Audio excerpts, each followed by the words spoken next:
अस्सलाम वालेकुम। प्रोग्राम आपकी आवाज़ के साथ मैं हूं आपका मेज़बान मोहम्मद वसीम।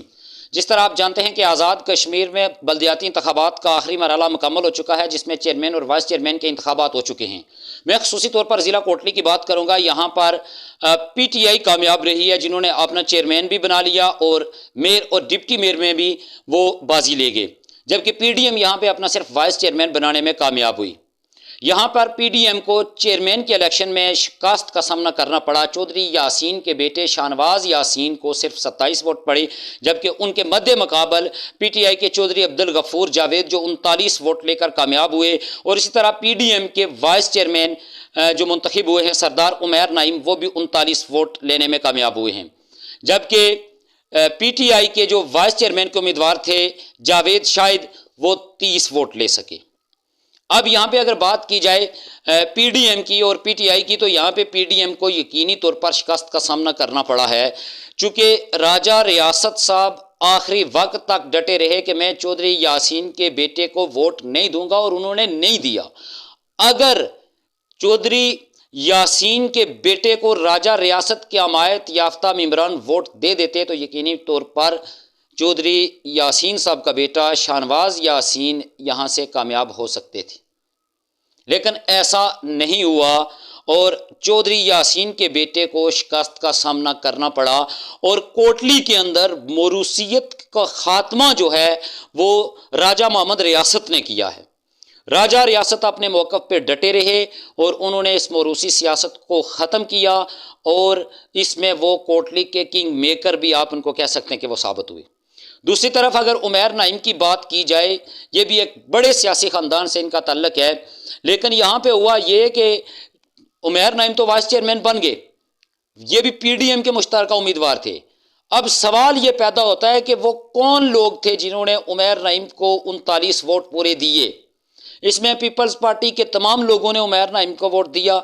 नकियाल में करेलवी ख़ानदान के ख़िलाफ़ बड़ी बड़ी बातें करने वाले, बड़ी बड़ी तकरीरें करने वाले, बरादरी का दर्स देने वाले और बड़े बड़े जो है ना वो गुफ्तगू करने वाले, उन्होंने उमैर नाइम को वोट देकर वाइस चेयरमैन मुंतखब करवाया है।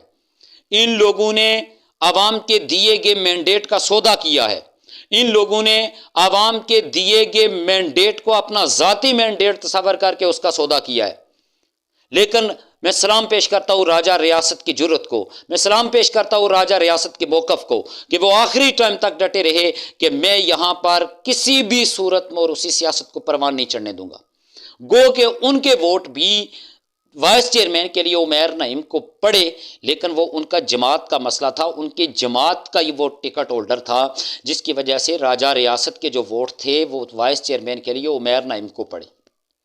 लेकिन राजा रियासत ने अपने वोट चौधरी यासीन के बेटे शाहनवाज यासीन को नहीं दिए, लेकिन पीपल्स पार्टी के जितने भी लोग थे उन्होंने वाइस चेयरमैन के लिए अपने वोट सरदार नईम के बेटे उमैर नईम को दिए। अब मैंने पहले कह दिया कि राजा रियासत जो हैं वो कोटली में किंग मेकर साबित हो गए हैं।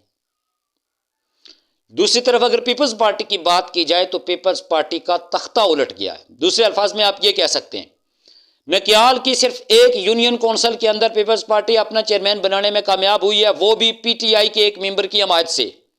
अगर वहां पे PTI का एक मेंबर इनकी हमायत ना करता तो यूनियन कौंसिल जंदरोट में भी पीपल्स पार्टी का चेयरमैन नहीं बन सकता था। तमाम यूनियन कौंसिल के अंदर मुस्लिम लीग नून अपना चेयरमैन बनाने में कामयाब रही। मंडियत्तर मथरानी की बात की जाए, डबसी की बात की जाए, आप जिस यूनियन कौंसिल को देखें उसी में मुस्लिम लीग नून ने अपना चेयरमैन और वाइस चेयरमैन बना दिया, और ज़िला के अंदर भी अपना वाइस चेयरमैन बना दिया है। और ज़िला के अंदर वाइस चेयरमैन बनवाने के लिए इसमें पीपल्स पार्टी का बड़ा किरदार है कि उन्होंने नून लीग के उम्मीदवार को वोट दिए। अगर ये वोट ना देते तो शायद नून लीग का जो उम्मीदवार था वो भी कामयाब ना हो पाता। लेकिन एक तरफ चढ़ोई से राजा रियासत ने मोरूसी सियासत का तख्ता पलटा, तो दूसरी तरफ नकियाल से जो इलेक्टेड मेंबर थे उन्होंने मोरूसी सियासत का तो गले में डाला। अब जब जनरल इलेक्शन होंगे या जब बाद बल्दियाती इलेक्शन होंगे तो ये लोग बड़ा दर्स दे रहे होंगे, बड़ी बरादरी की बातें कर रहे होंगे और बड़ी जमात की बातें कर रहे होंगे। लेकिन आज इन लोगों को देख लिया कि आप कितने जो हैं वो बरादरी के साथ मुखलस हैं, आप कितने जो है वो इसके साथ जमात के साथ मुखलस हैं। ये सियासत है। यहाँ पे आप बरादरी इज़्म का दर्स किसी को न दें। जिसका जहाँ जी चाहता है वो वहाँ वोट दे सकता है, लेकिन आप बरादरी के नाम पे वोट लेके, आप जो है ना वो पार्टी के नाम पे वोट लेके अगर आप आवाम के मैंडेट का सौदा करेंगे तो ये याद रखें कि आप आगे भी इलेक्शन में आएंगे और यही आवाम आपके सामने होगी। मैं उन तमाम कारकुनों से यह कहना चाहता हूं, चाहे वो पीपल्स पार्टी के हैं, चाहे वो मुस्लिम लीग नून के हैं, मैं उनसे यही कहूंगा कि आपका जो डिस्ट्रिक्ट काउंसलर है उससे आप उसको खड़ा करके पूछें कि मैंने आपको वोट दिया था, मैंने आपको मैंडेट दिया था, आपने मेरे वोट का कहां पे इस्तेमाल किया, मेरे वोट का सौदा क्यों किया। और यह हकीकत है कि ये अपने जो है ना इन्होंने अपना ज़ाती फ़ायदा सोचा। मज़े की बात यह है कि चौधरी यासीन साहब के बेटे को चेयरमैन बनाने के चक्कर में पीपल्स पार्टी ने मुस्लिम लीग नून के उम्मीदवार को वाइस चेयरमैन बनवा दिया, और उस वाइस चेयरमैन बनवाने के बावजूद भी वो चौधरी यासीन साहब के बेटे को वाइस चेयरमैन नहीं बना सकी, चेयरमैन नहीं बना सकी। अब ये मोरूसी सियासत, इसका कब ख़त्मा होगा, कब ये सियासत यहाँ से ख़त्म होगी, कब इस चीज़ का जो है ना वो कोई ऐसा बंदा आएगा जो इस चीज़ को ख़त्म करेगा कि बाप और बेटे की सियासत से हटकर आम कारकुनों का भी जो है ना वो इसमें आके। मैं वसूख से कहता हूँ, मैं पूरे वसूख से कहता हूँ, मैंने पहले भी आपको कहा था कि मैं किसी सियासी जमात की हमायत नहीं करता, मैं एज ए जर्नलिस्ट बात करता हूँ, मैं एज ए सहाफ़ी बात करता हूँ, और मेरा काम है आप बतौर सहाफ़ी अपने तज्ज़िया देना, आवाम का काम है आवाम अपना तज्ज़िया देगी। लेकिन मैं यहाँ वसूख से ये कह सकता हूँ कि अगर पीपल्स पार्टी के उम्मीदवार चौधरी शाहनवाज यासीन की जगह कोई और होता, कोई भी हो जाता, तो वह यकीनी तौर पर यहाँ पर ज़रूर कामयाब होता, क्योंकि राजा रियासत साहब के जो बंदे थे वो उसको ज़रूर वोट देते। लेकिन यहाँ पे चौधरी यासीन साहब का बेटा जो है उसको राजा रियासत के लोगों ने वोट नहीं दिए, जिसकी वजह से वो नाकाम हो गया। और राजा रियासत ने यकीनी तौर पर चढ़ोई से मोरूसी सियासत का खात्मा किया। लेकिन निक्याल के अंदर जो पीपल्स पार्टी के इलेक्टेड मेंबर्स थे उन्होंने मोरूसी सियासत का तोक अपने गल में डाला। कल यही लोग करेलवी ख़ानदान के ख़िलाफ़ जिहाद का दर्स दे रहे होंगे, लेकिन आज वोट जो है ना वो उन्होंने करेलवी ख़ानदान को दिया, तो इसके बाद ये लोग किस हैसियत से, किस मुँह से जो है ना वो उनके ख़िलाफ़ तकरीरें करेंगे, उनके ख़िलाफ़ इलेक्शन कैंपेन चलाएंगे।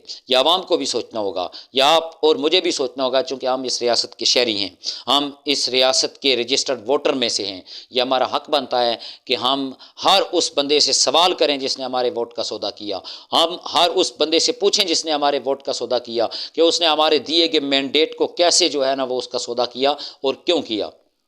बहरहाल जो भी जितने भी चेयरमैन मुंतखब हुए हैं यूनियन कौंसिल से, मैं उनको मुबारकबाद देता हूं। जितने भी ज़िला कौंसिल के चेयरमैन मुंतखब हुए उनको मुबारकबाद देता हूँ। खुसूसी तौर पर मैं जो ज़िला कोटली के हमारे चेयरमैन मुंतखब हुए हैं चौधरी अब्दुल गफ़ूर जावेद साहब, उनको भी मुबारकबाद देता हूँ, और वाइस चेयरमैन सरदार उमैर नईम साहब, उनको भी मैं मुबारकबाद देता हूँ। और उम्मीद करता हूँ कि ये जो लोग जो इलेक्ट हुए हैं, जो आज मुंतखब हुए हैं, ये अपने ओहदे की पासदारी करते हुए आवाम के मसाइल को ज़ेरे गौर लाएंगे, आवाम की बात करेंगे, आवाम के काम पर तवज्जो देंगे और अवामी मसाइल की तरफ ज़रूर जाएंगे। वो कहते हैं कि मेरी अक्सर बातें जो है ना वो कड़वी होती हैं, क्योंकि कहते हैं कि सच कड़वा होता है। और आखिर पे मैं आप लोगों से इस शेर के साथ इजाज़त चाहूँगा, और आपकी मोहब्बतों का भी बेहद शुक्रिया कि आप जो है ना हमेशा मुझे मोहब्बतों से नवाजते हैं। वो कहते हैं कि जो सच कहूँ तो बुरा लगे, जो दलील दूँ तो जलील हूँ, ये ज़माना जहल की जद में है, यहाँ बात करना आराम है। वस्सलाम।